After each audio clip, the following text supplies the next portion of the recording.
Bismillahirrahmanirrahim. Today's topic of discussion is direct and indirect inguinal hernia. तो हमने दोनों hernia के दरमियान डिफरेंसेस को ढूंढना है और इसका एक फ्लो चार्ट बनाना है। इंगुइनल हर्निया पढ़ने से पहले हमें पता होना चाहिए कि हर्निया होता क्या है, इसके कंपोनेंट्स क्या होते हैं, इसकी कॉम्प्लिकेशंस क्या होती हैं और इनकी डिफरेंट टाइप्स क्या होती है। तो सबसे पहले हम हर्निया के ऊपर ब्रीफ ओवरव्यू ले लेते हैं। तो सबसे पहले हम हर्निया की डेफिनेशन, फिर इसके कंपोनेंट्स, फिर इसकी कॉम्प्लिकेशन और इसकी टाइप्स वगैरह लिख लेते हैं। तो यहाँ पे स्टार्ट करते हैं आज के फ्लो चार्ट को। तो यहाँ पे लिख देते हैं हम हर्निया की डेफिनेशन है हर्निया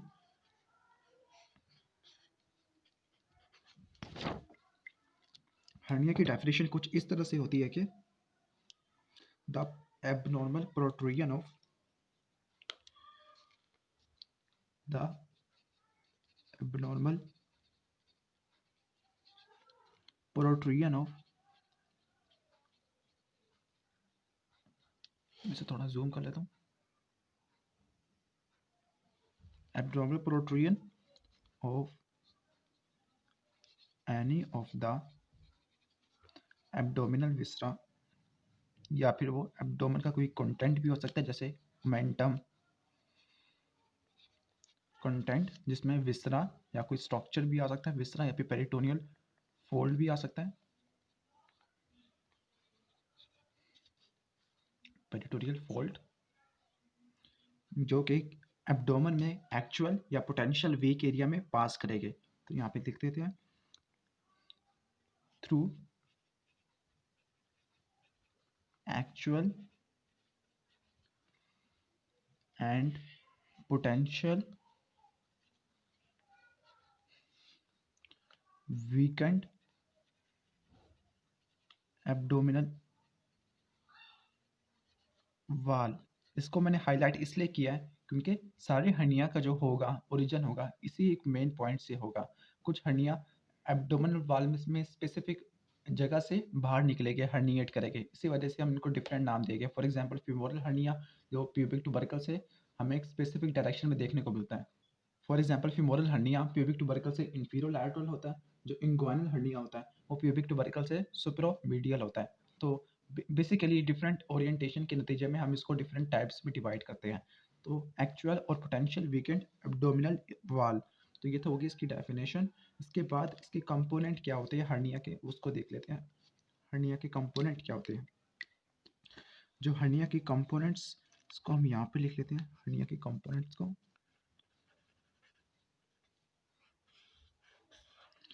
जो हर्निया होता है इसके स्पेसिफिकली 3 कंटेंट होते हैं। पहले इसको मैं डायग्राम से दिखा देता हूँ।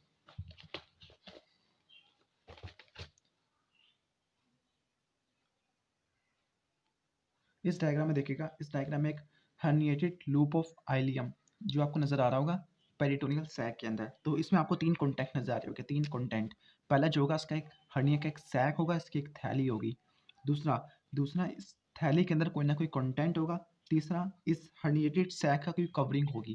तो एक कवरिंग होगी, फिर सैक होगा और इस सैक का कोई ना कोई कंटेंट होगा। और जो सैक बना होगा, सैक के भी मेजरली 2 पार्ट हो गए, एक इसके मेजर पार्ट बॉडी होगा और इसका नैरो कॉन्स्ट्रक्टेड पार्ट जिसको नेक बोलते हैं।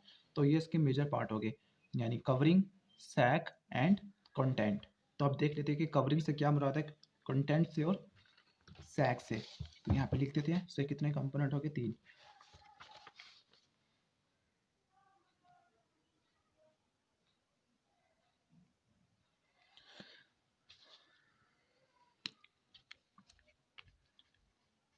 हर्निया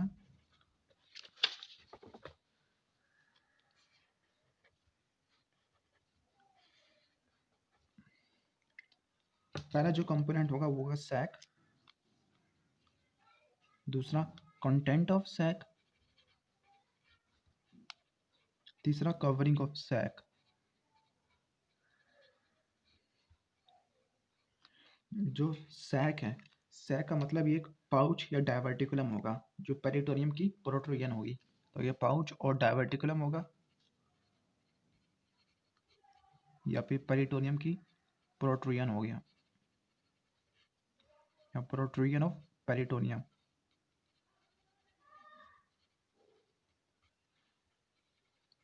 मैंने कहा था कि सैक को दो मेजर पार्ट में डिवाइड करते हैं डिपेंडिंग अपॉन देयर साइज। एक पार्ट जो नैरो कॉन्स्ट्रक्टेड होगा उसको नेक बोलेंगे, जो मेजर ब्रॉड पार्ट होगा उसको बॉडी बोलेंगे। तो इसकी दो पार्ट होगी, एक होगा नेक, दूसरा होगा बॉडी। जो नेक होगा वो रिलेटिवली कॉन्स्ट्रक्टेड पार्ट होगा, नैरो कॉन्स्ट्रक्टेड पार्ट होगा। जो बॉडी होगी वो ब्रॉड लार्जर होगी। अब है कंटेंट ऑफ सैक। सैक के क्या क्या कंटेंट हो सकते हैं। कंटेंट आपको बताया था कि एब्डोमिनल कंटेंट में या तो कोई विसरा आ गया या कोई पेरिटोनियल फोल्डिंग हो गया, तो यहाँ पे लिख देते हैं कंटेंट ऑफ सैक में वही होगा जो एब्डोमिनल कैविटी के अंदर होगा। तो यहाँ पे लिख देते हैं structures in abdominal cavity, structures in abdominal cavity. और एब्डोमिनल कैविटी में क्या क्या स्ट्रक्चर हो सकते हैं, ज़्यादा से ज़्यादा कोई बड़ा विसरा आ गया या छोटा से छोटा कोई पेरिटोनियल फोल्ड। तो इसकी एग्जांपल क्या होगी कि या तो ज़्यादा से ज़्यादा हमें कोई विसरा देखने को मिल जाए, फॉर एग्जांपल इंटेस्टिनल लूप, या फिर कोई पेरिटोनियल फोल्ड जैसे ओमेंटम का कोई पीस आ गया, वो भी हर्निएट कर सकता है। लास्ट पार्ट हर्निया का उसका नाम है कवरिंग ऑफ सैक। कवरिंग वही होगी, लेयर्स होगी एब्डोमिनल वाल की जिसमें से हर्निया या फिर लूप ऑफ आइलियम हर्निएट किया गया है। तो ये असल में लेयर्स होगी एब्डोमिनल वाल की जहाँ से हर्निया हुआ है, और जो हर्निएटेड सैक होगा इन्हीं लेयर्स को अपने ऊपर एक्वायर कर लेगा। तो लेयर्स ऑफ एब्डोमिनल वाल आएगी through which herniated sac pass। तो ये तो हो गया कवरिंग ऑफ सैक। तो तीन पार्ट हो गए, sac, content of sac, covering of sac. तो ये हर्निया के कंपोनेंट्स आ गए। अब हर्निया की कॉम्प्लिकेशंस को देख लेते हैं ब्रीफली। तो हर्निया की जो कॉम्प्लिकेशंस होती है वो यहाँ पे लिख देते हैं कॉम्प्लिकेशंस,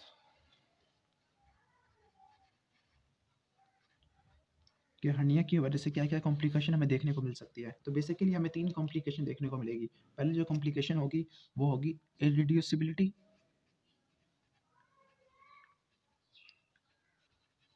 इरिड्यूसिबिलिटी आगे लीड करेगी ऑब्स्ट्रक्शन, और ऑब्स्ट्रक्शन आगे फाइनली लीड करेगा स्ट्रैंगुलेशन। अब वन बाय वन इनको देखते हैं। इरिड्यूसिबिलिटी क्या है, ऑब्स्ट्रक्शन क्या है, स्ट्रैंगुलेशन क्या है। जो इरिड्यूसिबिलिटी ये होती है कि जो सैक के जो कंटेंट होते हैं वो वापस अपनी नॉर्मल पोजीशन में नहीं जाते, तो इस कंडीशन को बोलते हैं इरिड्यूसिबिलिटी। तो ऐसे कंडीशन जिसमें हर्निएटेड सैक अपनी वापस जगह पे ना जाए, condition in which content of sac doesn't return to its normal anatomical position, कि अपनी नॉर्मल एनाटॉमिकल पोजीशन में वापस रिटर्न ना करे, तो इसको बोलते हैं इरिड्यूसिबिलिटी। ऑब्स्ट्रक्शन, इरिड्यूसिबिलिटी लीड करेगी ऑब्स्ट्रक्शन में। ऑब्स्ट्रक्शन ये वो कंडीशन है जिसमें जो कंटेंट होगा सैक का, कोई विसरा भी हो सकता है या फिर पेरिटोनियल फोल्ड भी हो सकता है, सैक का जो कंटेंट होता है उसकी ऑब्स्ट्रक्शन हो जाती है। वो ऑब्स्ट्रक्शन या तो किसी नैरो बाउंड्री में हो सकती है जिसमें से वो हर्निया पास हुआ है। तो सेकंड जो चीज़ होगी, कॉम्प्लिकेशन होगी, वो ऑब्स्ट्रक्शन होगी। थर्ड जो होगी उसको बोलती है स्ट्रैंगुलेशन। स्ट्रैंगुलेशन का मतलब ये होता है कि अगर ऑब्स्ट्रक्शन को ज़्यादा सीवियर हो गई तो इसकी वजह से जो आर्टीरियल सप्लाई होगी उस हर्निएटेड सैक की या कंटेंट ऑफ सैक की वो ब्लॉक हो जाएगी। फाइनली उस हर्निएटेड सैक की नेक्रोसिस हो जाएगी। तो स्ट्रैंगुलेशन का क्या मतलब होगा, जो आर्टीरियल सप्लाई होगी वो ब्लॉक हो जाएगी। और वो ब्लॉक क्यों हुई, क्योंकि ऑब्स्ट्रक्शन हो चुकी है, और ये लीड करेगा necrosis of content of sac, क्योंकि ब्लड सप्लाई इंटरप्टेड हो गई है। तो ये था कॉम्प्लिकेशंस। बेसिकली हम एब्डोमेन पढ़ रहे हैं, तो एब्डोमेन के जो हर्नियाँ होती है उसको बोलते हैं एब्डोमिनल हर्निया। और एब्डोमिनल हर्निया किस किस टाइप की हो सकती है सिर्फ उनके नाम लिख लेते हैं। बेसिकली आज हमने इंग्वानल हर्निया को पढ़ना है, इनके डिफरेंस को, डायरेक्ट और इनडायरेक्ट के डिफरेंस को हमने ड्रा करना है। तो पहले पता होना चाहिए कि किस किस टाइप की एब्डोमिनल हर्निया हो सकती है। तो यहाँ पर हम छोटी सी जगह पे एडजस्ट कर लेते हैं। Type of hernia, types of abdominal hernias. इसमें से जो पहली जो टाइप होगी वो होगी इंग्वानल हर्निया। दूसरी हम देख लेते हैं फीमोरल हर्निया। नेक्स्ट वीडियो में इंशाल्लाह हम फीमोरल हर्निया को कवर करेंगे। तीसरी होगी अम्बिलिकल हर्निया।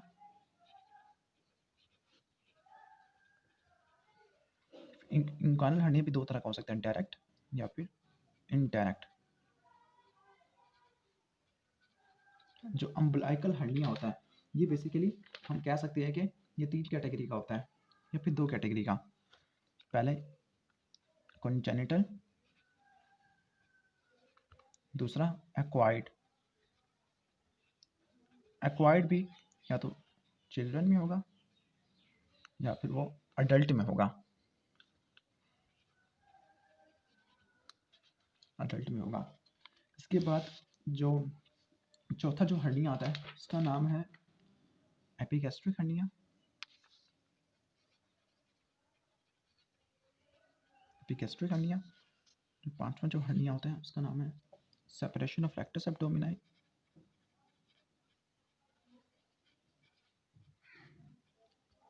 एब्डोमिनाई। नंबर 6 जो होता है वो होता है इंसिजनल हर्निया। नंबर जो 7 होता है वो होता है हर्निया ऑफ लीनिया सेमिलुनैलिस या फिर स्पीजिलियन हर्निया भी बोलते हैं, स्पीजिलियन hernia.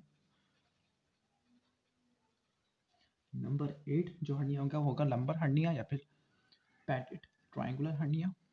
Number 8 Petit triangular hernia. Number 9 internal hernia जो ओमेंटल फोरामिन के जरिए लेजर सैक के अंदर कंटेंट हर्निएट कर जाती है। तो ये तो हो गया टाइप्स ऑफ एब्डोमिनल हर्निया। तो